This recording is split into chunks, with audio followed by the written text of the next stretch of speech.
I'm Jackie Doucette, and I'm on a mission to discover exactly what life is like beyond retirement. Join me while I chat with people who've already done it, who've retired to something rather than from something. Let's find out together exactly what's waiting for us when we say goodbye to that 9 to 5. Hi everyone, welcome to another episode of Beyond Retirement. Today I'm really excited to be joined by Nicole Bitar. She's an optimization coach and I'm tongue-tied today, and a Kundalini Yoga instructor. Kara, thanks for joining me today. Well, thank you so much for having me. I really appreciate it, and I'm really happy to be here. So usually I begin my shows by asking the guests to tell us a little bit about how they got where they are. But I think that your story is going to be the bread and butter of this episode, because it's quite obvious when you hear about it that you aren't where you planned to be. And since one of the themes for the show this season is planning, I think that we could probably dig into it quite considerably about how planning may take a different course at some point. So without any further ado, let's just start right off with your story and how you ended up where you are today in a little bit longer version than normal. Okay, yeah, of course. And so, yes, to say the least, I am not anywhere that I plan to be, anywhere I saw myself being.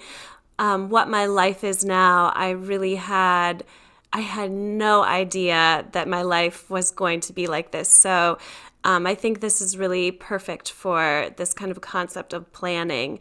And so when I was in middle school, I decided that I wanted to be an attorney. And I was like, wearing like the Harvard Law sweatshirts around. And so from that really young age, quite frankly, I was like, I'm going to be an attorney. And I worked really hard to that end. Even in high school, I graduated with highest honors. And then I went on to college, where I graduated summa cum laude, and I published in a law journal as an undergraduate in college. And then from college, I went on to Duke Law, and I went there on a scholarship where I also published. And then from Duke, I was recruited by, and I accepted a job at one of the largest law firms in the Southeast. And I worked as a corporate litigator. So basically, I planned and prepared my whole life to be an attorney. And I accomplished that. I did that. And at the firm that I was working at, I was doing corporate litigation. But in addition to corporate litigation, so, we might have these different kind of concepts of like corporate law firm and like big law firm and like what that's like. And, these law firms, they do make a lot of money. And our law firm did make a lot of money. And what it did, though, was it gave back to the community in really significant ways. And so one of the ways it did that was that we had a very strong program where we worked with victims of domestic violence. And so in addition to the corporate kind of litigation and law work I did, I also worked with victims of domestic violence. And I actually ended up doing so much of that work that I was eventually named the head of that project in our firm, which was quite a large project. So at the firm, it was like I had worked, I'd planned my whole life to get to that point. And then once I got there, I did have success as an attorney. I felt respected by my colleagues, and I was getting to do this like very significant kind of work for an attorney, like very challenging, very significant. I was making a lot of money. I was living in a nice city, and I had like a beautiful home, and I had like a beautiful wardrobe, and like all the things that I planned for, that I prepared for, and that I thought I wanted. And all of the things that I thought were going to fulfill me, were going to make me happy. But I was deeply unhappy. And I'm like looking at my life being like, I should be happy. Like, look at everything I have. Like, if you look at my life on paper, it looked perfect. And yet I just felt this like deep unhappiness, this deep kind of emptiness. And, I looked at the work I was doing and it was like, well, this should be fulfilling work. Like, I'm working with all these victims of domestic violence. I'm doing all this significant legal work.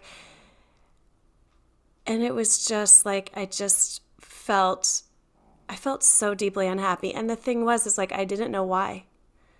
It was like very kind of a confused state to be in, because like I'm deeply unhappy, but I have everything that I thought I wanted. I had everything that I planned and worked so hard for my whole life. Like, how can I be so unhappy? And I just kept telling myself, like, I should be happy. And I wasn't, though.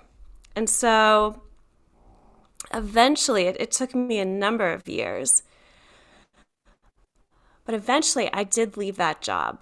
And it was probably one of the most difficult things I've ever done, because it was that job, like it meant so much to me, because it was like this accumulation of all these things that I had worked for and planned for. And, when you work for a firm like I worked for, that firm has lots of connections, and I had this really good resume. So it was like I could have gotten another job in the legal field or similar, kind of like doing some type of work somewhere. And the firm, even what they do is, if people, want to leave the firm will actually help them get a job somewhere else, because they have so many connections. And so that's normally what people do. So normally when people leave a job like that I was in, and like the job, as much as I talked about the good aspects of it, it was a very high stress, high pressure job. There is a lot of turnover in that type of environment. I had stayed for a number of years, so I wasn't someone who like went in and left. I was in my 6th year of practice. I was on an 8-year partnership track, so I was getting close to being up for a partner. And I left without any sort of plan. And it was like it was like a kind of, like I said, I was in this kind of confused state. It's like, I'm really unhappy. I don't know why. But it was like the job was this kind of like this biggest part of my life in a sense. And it was like something had to change. And so part of me thought it must be this job. Like it's the stress, it's the pressure of this job. But then it was like there was a part of me that was like, if you leave this job and you just go to another job, it's going to be different faces, different places, but you're going to feel the same.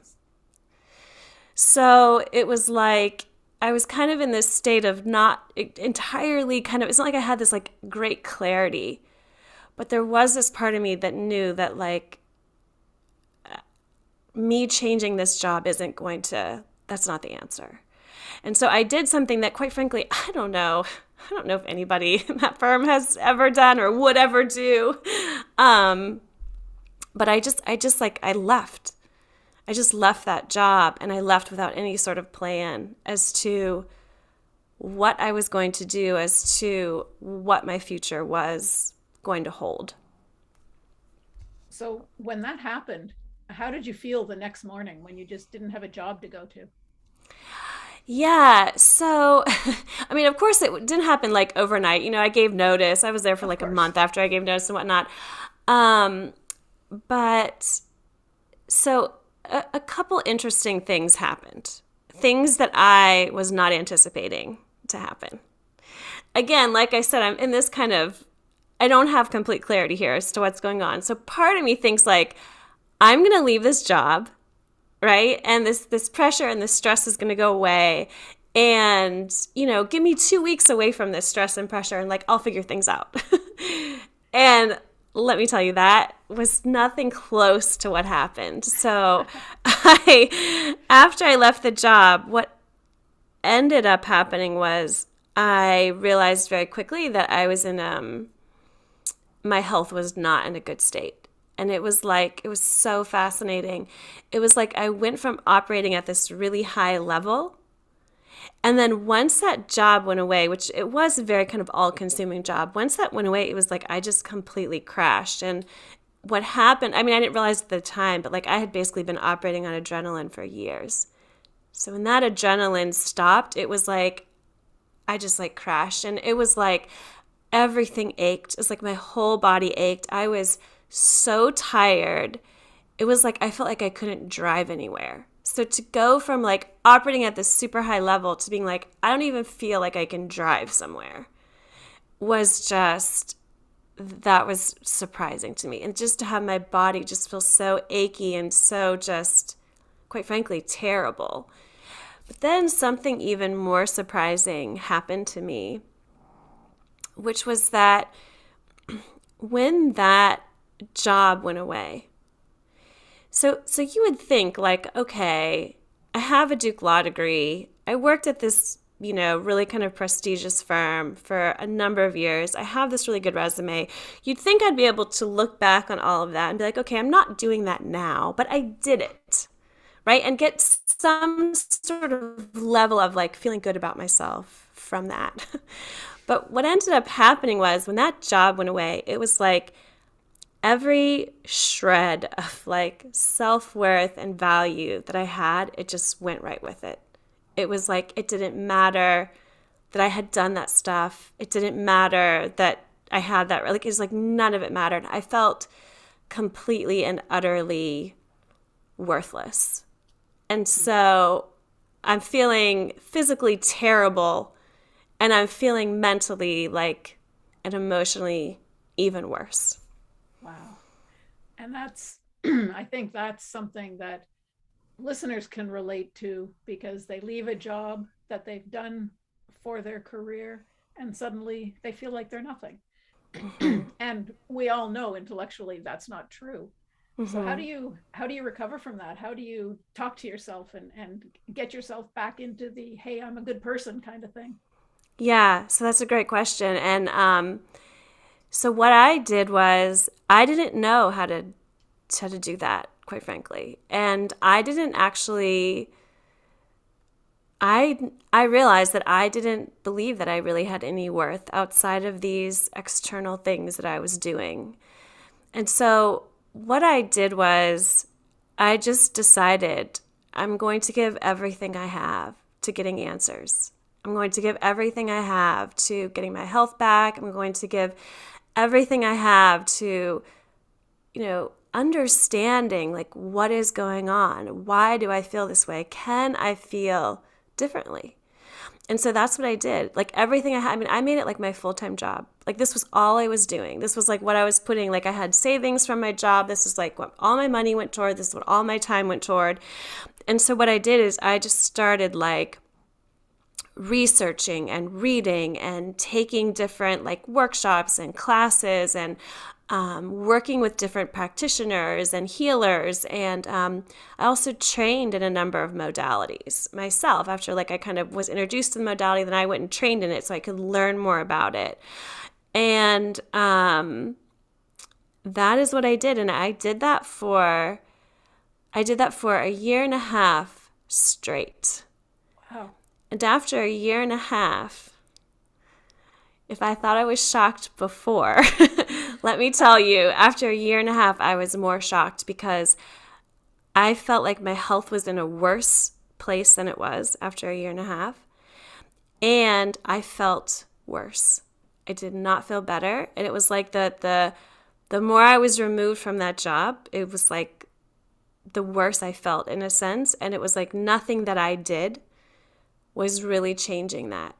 And I would say some of the things I did, in fact, kind of led me down kind of paths that weren't actually productive. But so after a year and a half, though, of trying all of this stuff, and I really gave things a thorough try. Like I do understand how to research things as an attorney. Like I was being like, I wasn't just like trying something and moving on. I was really digging in and trying it and understanding it. And then again, like training in a lot of these things myself. And so yeah, after a year and a half, I would say it was one of the darkest moments of my life because I had this like, it was like there was a part of me that was like, there's something, you can have something more in life. There's something more. You know what I mean? Like you can heal your body and you can feel better and you can have something more.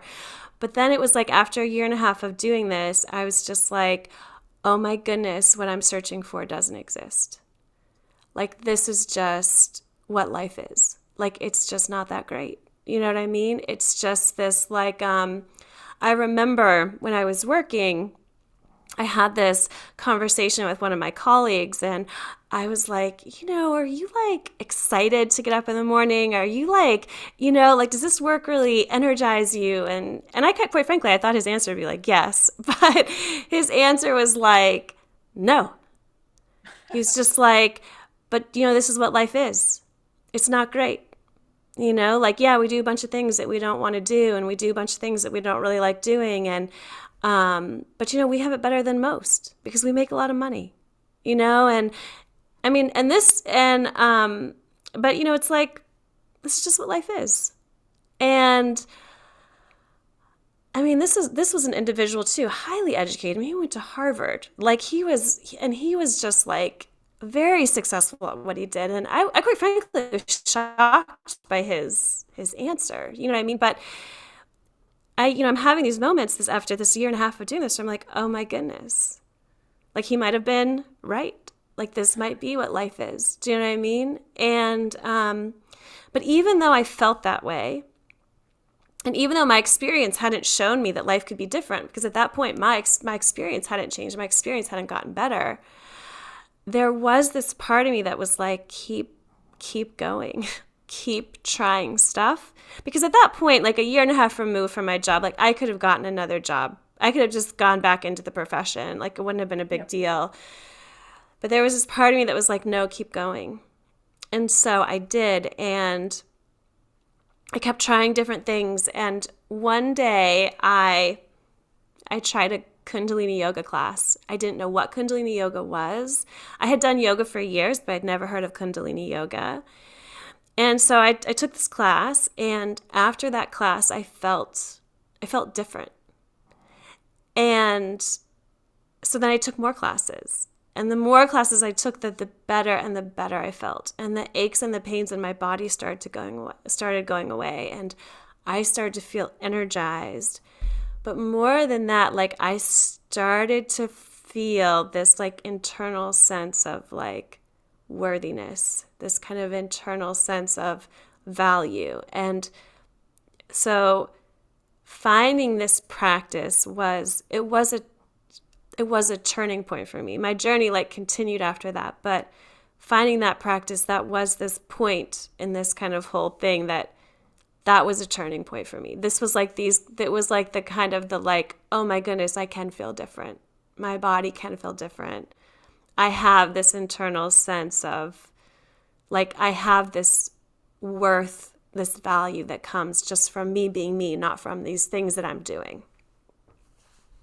That's wonderful. I'm glad you found that, because it must have been, I mean, I'm lots of people feel the same way, that, life is just pointless. We're here on the earth and we're plodding along and we're doing our thing, and that's all there is.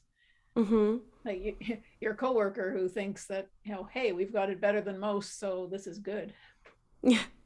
I don't agree with that. I think we all deserve to be happy and be doing something that brings us joy. Yeah. But I'm not foolish enough to think that everybody has the ability right now to do that. Yeah, it takes something. And so like even once I found Kundalini Yoga, like I said, it was this turning point for me. And I did go and get trained in it, not because I thought I would teach it or anything. I was just like, what is this thing that's changing my life?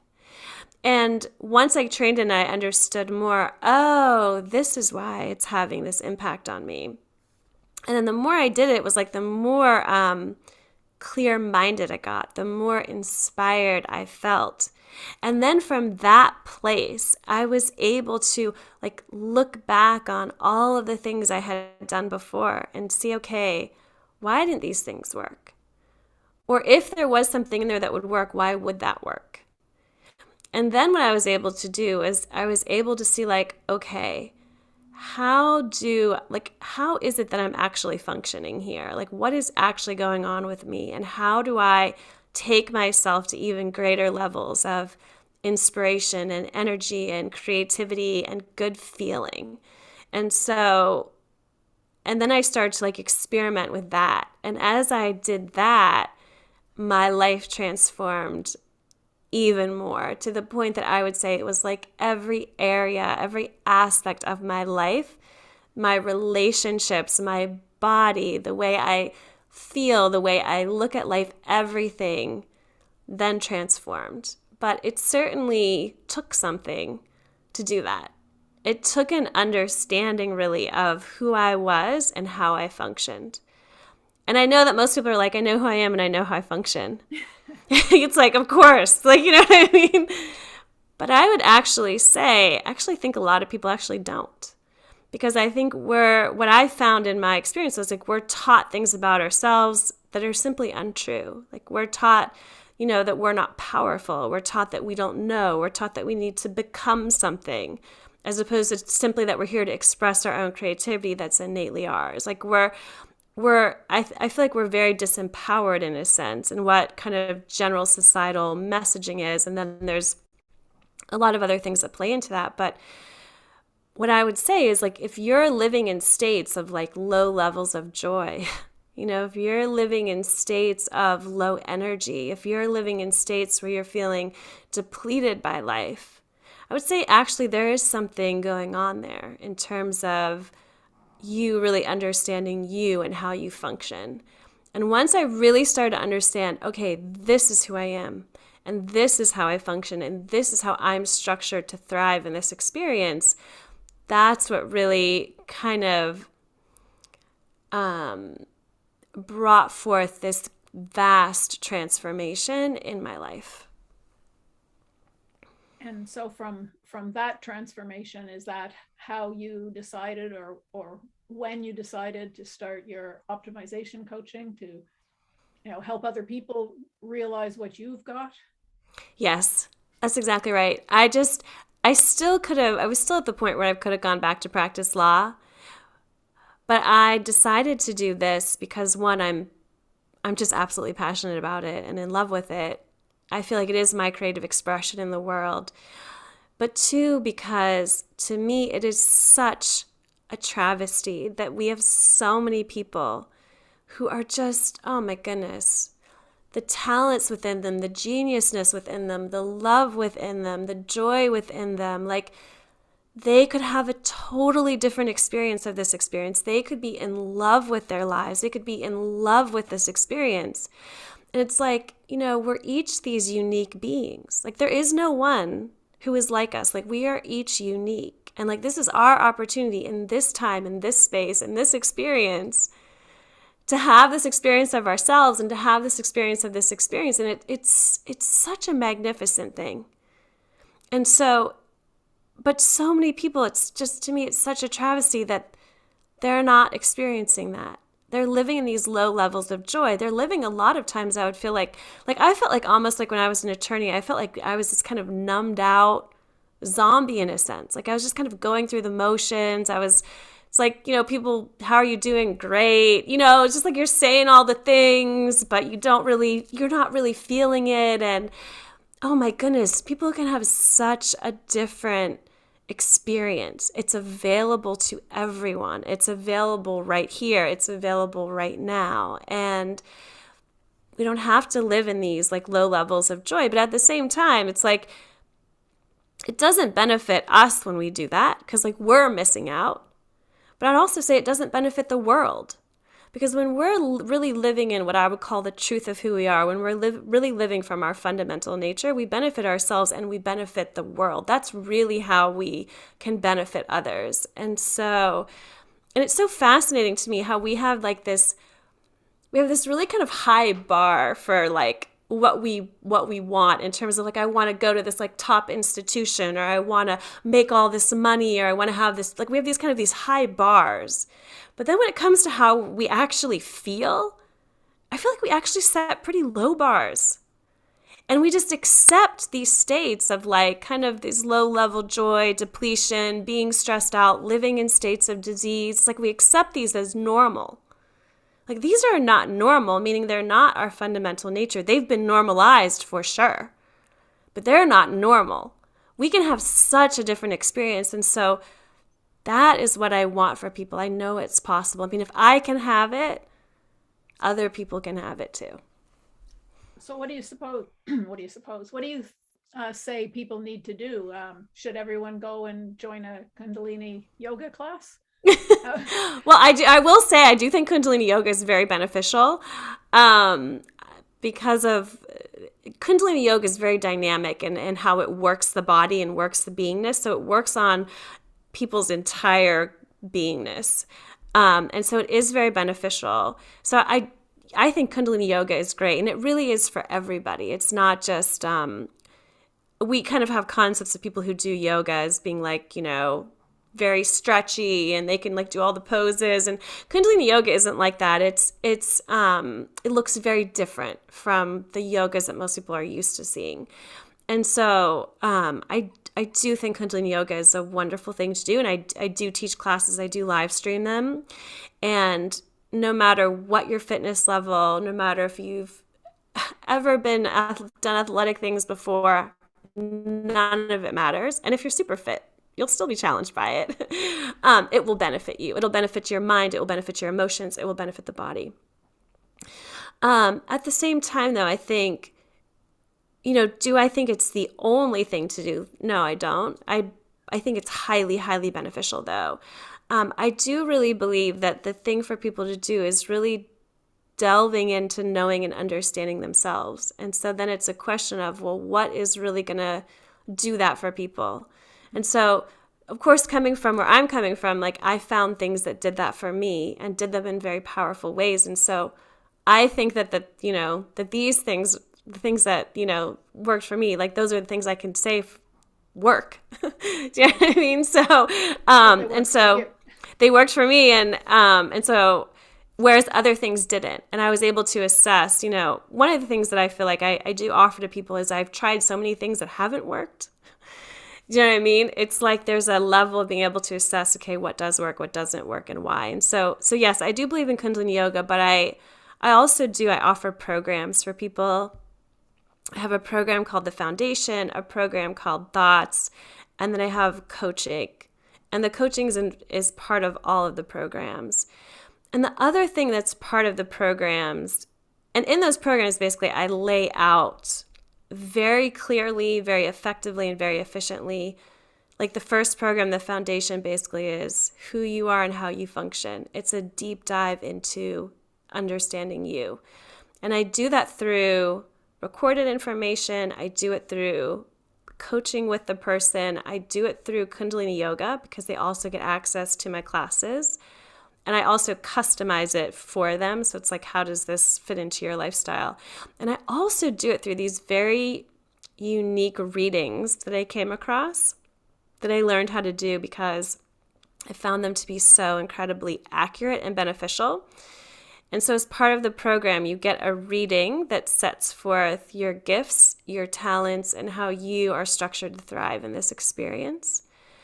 And so I use all of this stuff together. I wish there was one kind of magic bullet I could tell people go do, but it's really more of a process, but I find it to be a really beautiful process of a person understanding who they are, of uncovering who they are. And the readings that I do, I actually do those. I will do those for people separately. So they don't have to join my programs to do those. I do them separately because I just think they're so beneficial.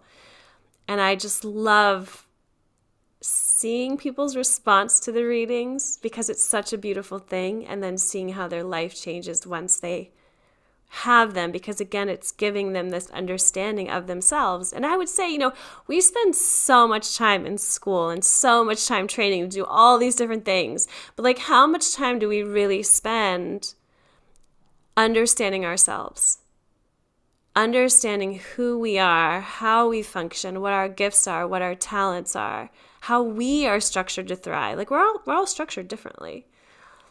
So I would say we really don't spend that much time doing that. And so I think it's a really worthwhile thing to spend time doing.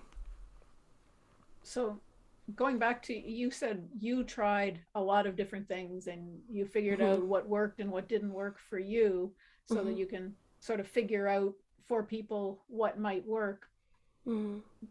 Does it often happen that what worked for you doesn't work for someone else, or what didn't work for you turns out to be the thing that some person needed? I certainly think that can be the case because I think we're different. we're structured differently, and we're different. We kind of have different gifts and talents and different creative expressions in the world.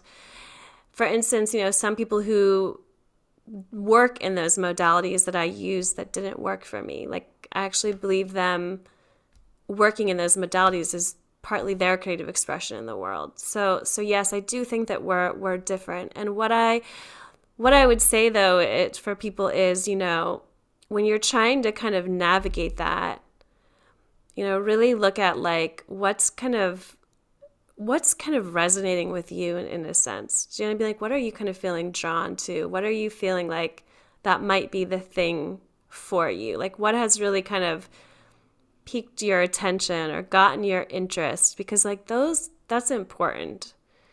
That might be telling you like that is the thing for you. And one of the things that I do for the people that I work with is I do complimentary discovery calls so we can talk it through and figure out, like we can kind of figure that out together. Like, is this the thing for you? Yeah. So what type of modalities did you try that you later decided were not right for you? Can you give us just a few examples of things that other people might think of too? Sure. So and I'm not criticizing these modalities again. No, of course not. These just were things that didn't really move the dial for me. So I studied extensively flower remedies. I don't know if you've looked into that at all. And how to make custom flower remedies. It's actually fascinating stuff. Has to deal with like your vibration and how those impact you emotionally and mentally and physically. I also became a Reiki master. I became a certified theta healing practitioner. And then I did, there was another modality. Most people probably aren't super familiar with it that I worked in. And then I tried also tons of different like workshops that different kind of experts in the field were giving, different classes, different programs. I worked with different healers, like shamans and all sorts of different types of healers. So I really had a pretty good variety of things. And the things that I tried too, there were, in pretty much every one of them, there was someone who was, and probably multiple people who were like, this thing changed my life. Yep. And I believe that. But at the same time too, I think there was something too, there's kind of a distinction. Like I was really looking for something that would transform my life. I wasn't looking for something that was like going to just heal this one thing I had, or was going to just, make me feel better, or, kind of give me this momentary like boost.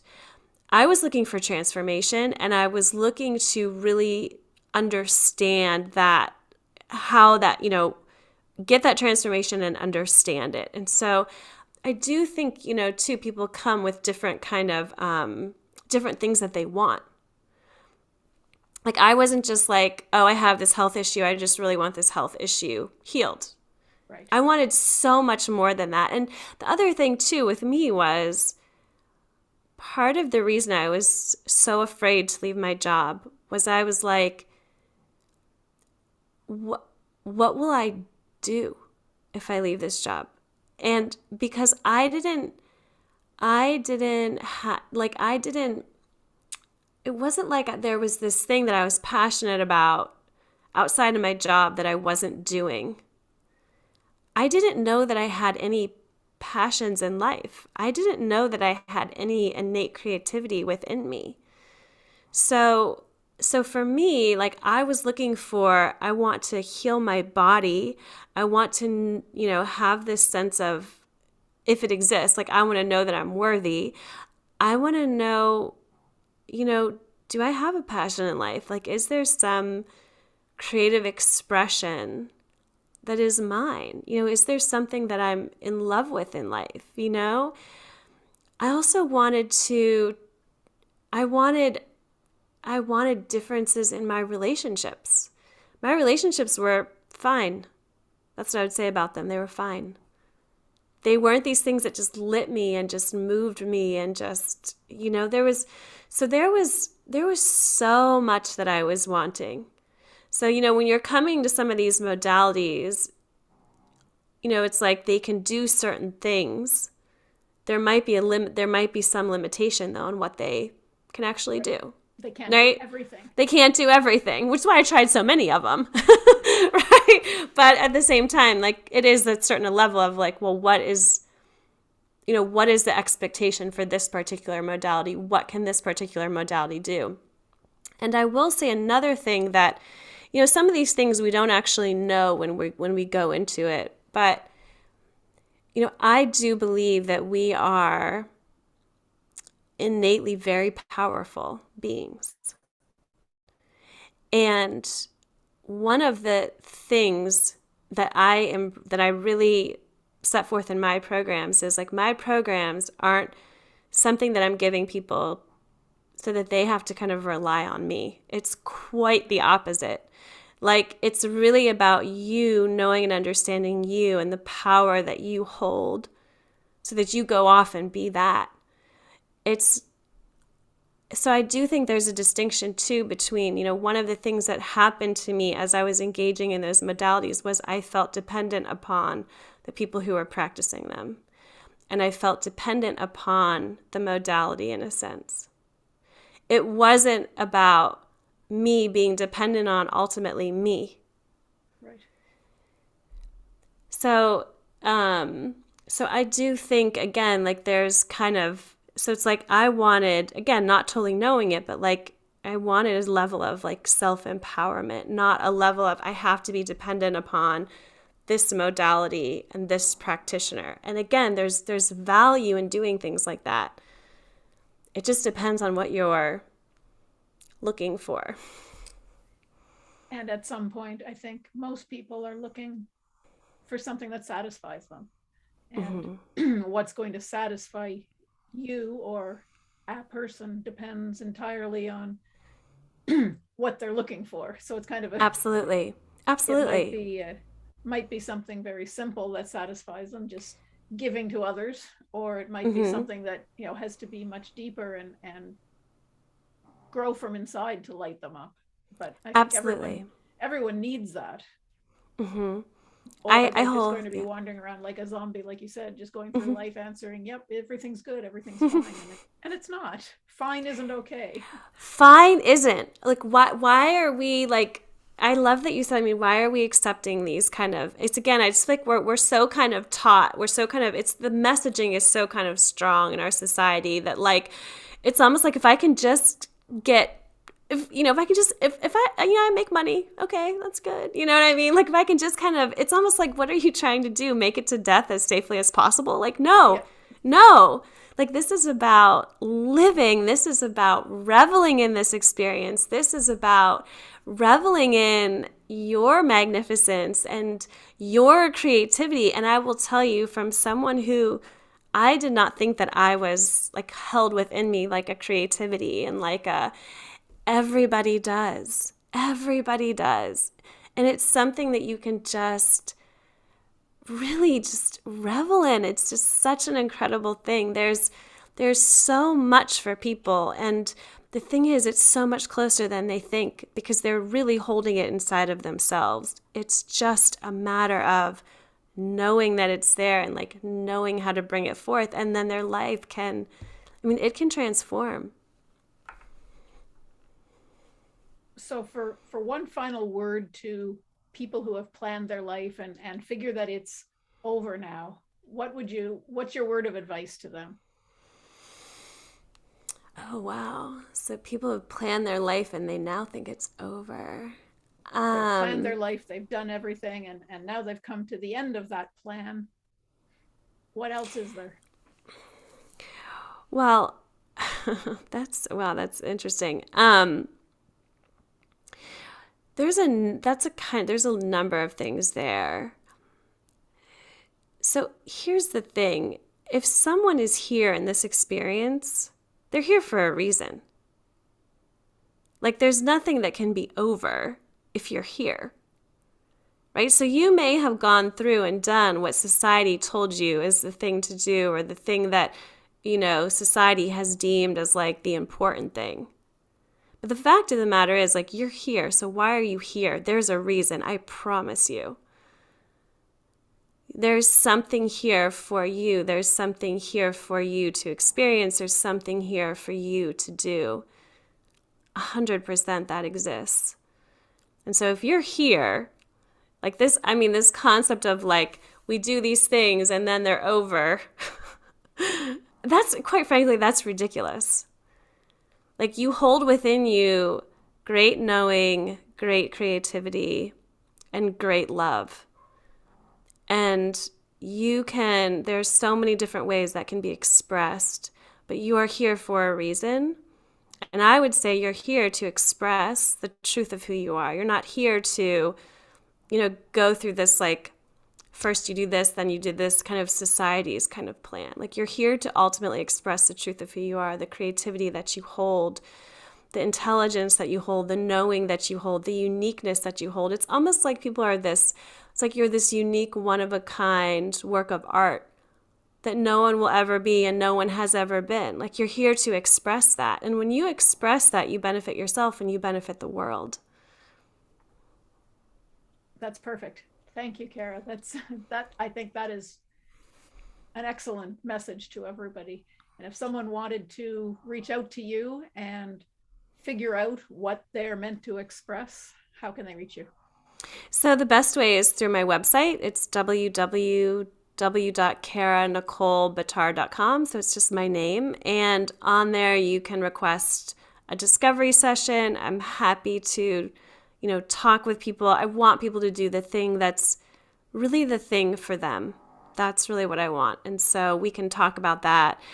And then on my website too, you can sign up for my live stream classes. You can sign up for the readings. And then all my contact information is on there. So you can email me too. It's really the best way to get in touch with me.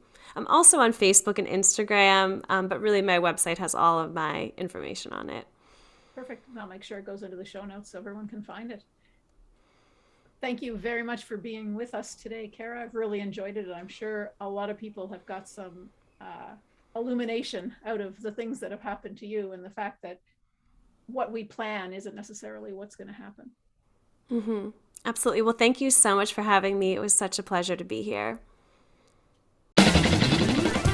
And that's it for this episode of Beyond Retirement. Thank you so much for hanging out with me. I hope you enjoyed it. Are you ready to start rocking your retirement? Head on over to www.beyondretirement.ca/rocking it and sign up to plan out your own roadmap for retirement. Don't wait till it's too late.